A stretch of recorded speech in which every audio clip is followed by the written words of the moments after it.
Today we are going to discuss how to import information into Utiliko, whether clients, leads, opportunities, and so forth. Go to your utilities section and then go to settings, then go to import. Here you will have a drop down that you will be able to select which modules you want to import: clients, leads, tasks, vendors, items, opportunities, or projects. In this case, we're going to go ahead and do a lead import. So if you have bought a lead list, you can import it into the system. First of all, click on the download sample file. Once you have clicked on that, you could open the sample file, and this will show you what columns you need and how the format must be. This is a very easy way to find out whether your sample file matches the list.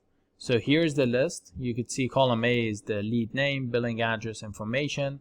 You could just leave the first row and start completing everything from row 3 downwards and enter all of the information. Once you've done that, you can go ahead and select the lead module, leave status as new or change it to anything you want.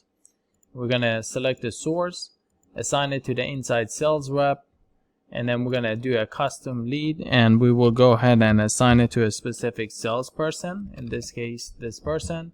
We're going to select the file. We're going to go ahead and find the lead list, and we're going to go ahead and select it. Now you can see that it has imported all of these leads, or these are the ones that are going to get imported, and you will see a quick preview on this.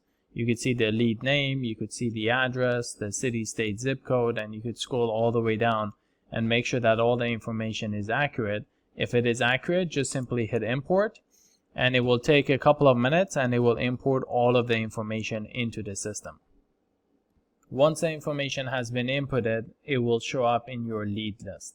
You could follow the same procedure to import clients and other modules into Utiliko as well. We hope that you found this video very helpful.